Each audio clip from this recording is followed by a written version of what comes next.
नमस्कार, मैं हूं रंजीत झा और आप देख रहे हैं न्यूज़ पीआर। आज बात बिहार के सियासत के बदलते तस्वीरों की। परत दर परत बिहार की राजनीति में क्या हो रहा है, हम उन सभी घटनाओं से आपको अवगत कराएंगे। और भविष्य में सियासी समीकरण अगर बदलता है तो बिहार की पटकथा कैसी होगी, बिहार की राजनीति का चेहरा किस रंग में दिखेगा, हम उस पर आज आपसे चर्चा करने वाले हैं। इन दिनों लगातार चर्चा हो रही है कि क्या मुख्यमंत्री नीतीश कुमार पलटी मारने वाले हैं, लेकिन आज जो आपने खबरें देखी होंगी वो बिल्कुल अलग थी।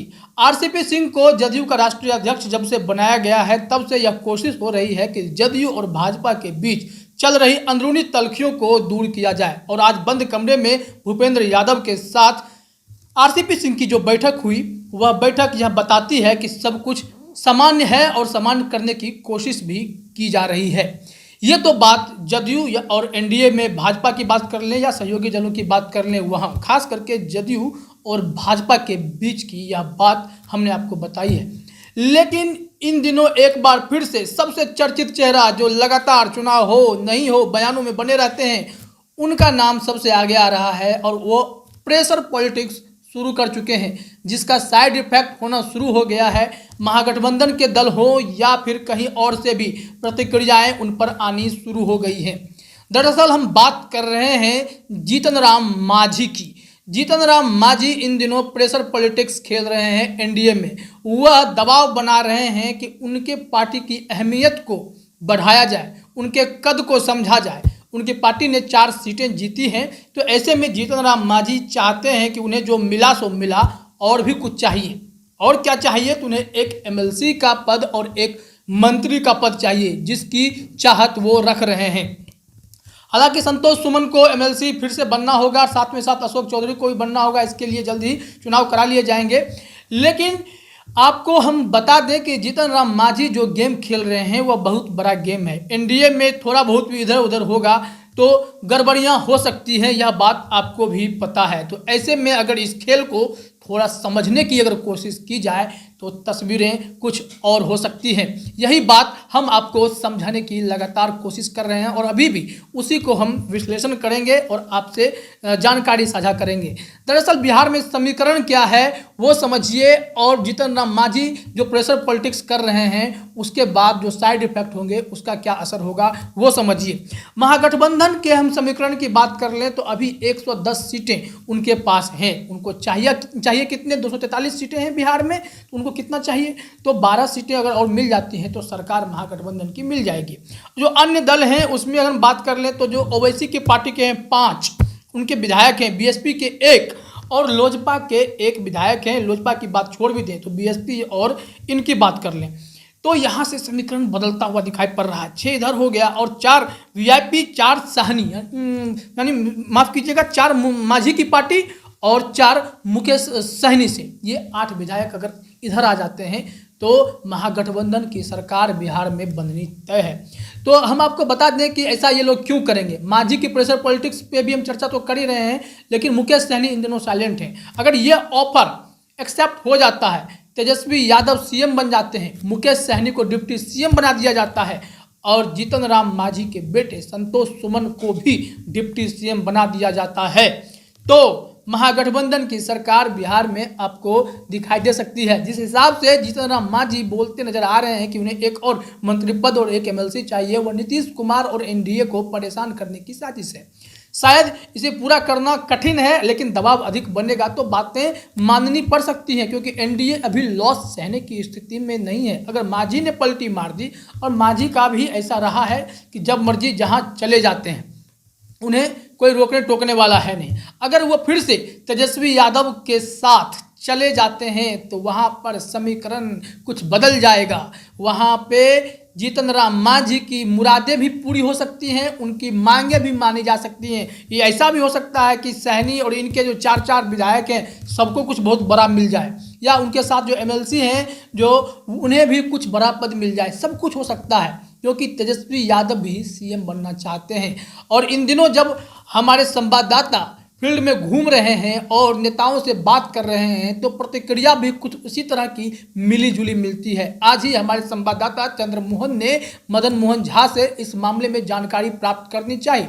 उन्होंने नकारा तो नहीं, लेकिन यह स्पष्ट कहा कि अगर ऐसा कुछ होगा तो हम लोग तमाम दल महागठबंधन के बैठेंगे, आपस में बात करेंगे और इस पर हम फैसला ले सकते हैं। तो ऐसा संभव है, ये चीज़ें हो सकती हैं, तो इसमें भी इनकार नहीं कर सकते हैं। और जीतन राम मांझी की तरफ से तो यह बयान आ ही रहा है। राबड़ी देवी की भी बात कर ले तो वो तो उन्होंने कुछ दिन पहले कहा था कि नीतीश कुमार से ही बातचीत हो जाएगी तो वो इधर आ जाएंगे, लेकिन नीतीश कुमार का आना अभी इतना आसान नहीं है। नीतीश कुमार काफ़ी डैमेज हुए हैं इस चुनाव में, चिराग पासवान ने उन्हें क्षति पहुँचाई है और इस बीच वो दल बदलने से अच्छा यह समझते हैं कि उन्हें बीजेपी के साथ मैनेज कर लेना चाहिए। इसलिए डैमेज कंट्रोल जो भाजपा और जदयू के बीच हुआ है उसे साधने के लिए आरसीपी सिंह को जिम्मेदारी दी गई है और आरसीपी सिंह की पैठ भाजपा नेताओं में अच्छी है, संबंध मधुर है। तो ऐसे में ये सारी चीज़ें मैनेज हो जाएंगी और ये बातें सिर्फ हम ही नहीं कह रहे हैं, राजद से शिवानंद तिवारी जैसे वरिष्ठ नेता भी यही बात कहते हैं कि आरसीपी सिंह को जदयू का राष्ट्रीय अध्यक्ष अगर बनाया गया है तो मामला वही है। लेकिन बिहार की सियासत में तस्वीरें बदल जाएंगी क्या? इस बार तो चूड़ा दही का भोज वो भी आयोजन नहीं हो रहा है, तो क्या रंग कैसे बदलेंगे? क्या होली का इंतजार करें? क्या होली में भी मिलन समारोह होना होता है, तो क्या होली में जो तस्वीरें बदल जाएंगी क्या? यह तमाम तरह के सवाल हैं और सियासी समीकरण इस ओर इशारा कर रहा है। मांझी जिस हिसाब से प्रेशर दे रहे हैं तो वो अगर उनकी बात नहीं मानी जाए, वो अगर मुकेश सहनी को समझाने में सफल हो जाते हैं, ये दोनों पार्टियां अगर फिर से राजद का साथ दे दे तो तेजस्वी यादव आपको बिहार के सीएम के रूप में दिखाई दे सकते हैं। और इतना ही नहीं, मांझी के पार्टी से उनके बेटे डिप्टी सीएम बन सकते हैं, मुकेश सहनी डिप्टी सीएम बन सकते हैं।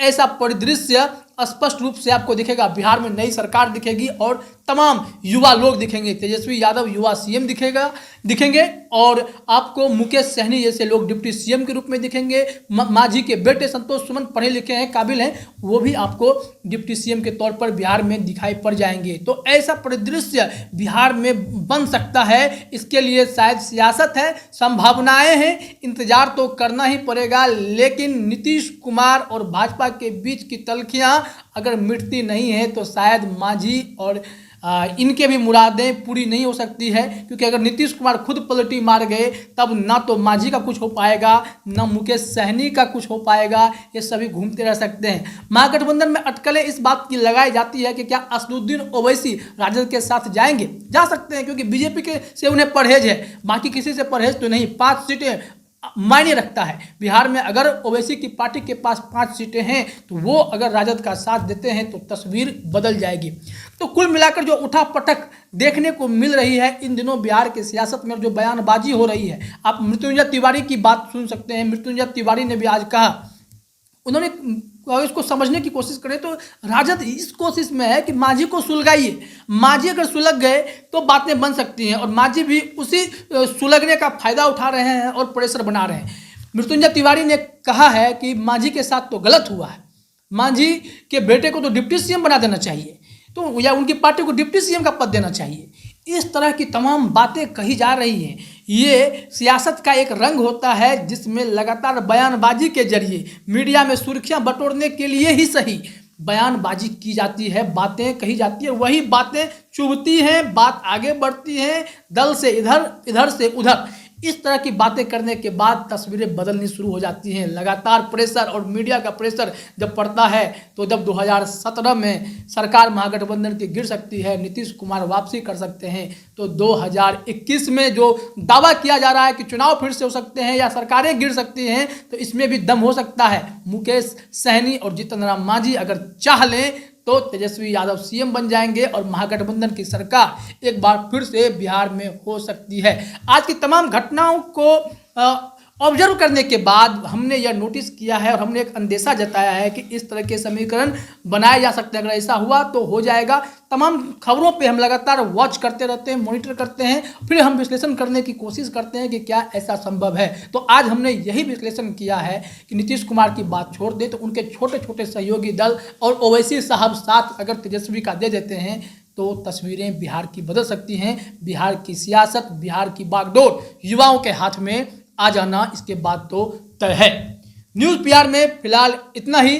तमाम अन्य खबरों के लिए आप बने रहिए हमारे साथ और देखते रहिए हमारे चैनल न्यूज़ पीआर को। सब्सक्राइब भी कर लीजिए, लाइक भी कर लीजिए और वीडियो पसंद आता है तो शेयर करने से भी पीछे मत हटिएगा।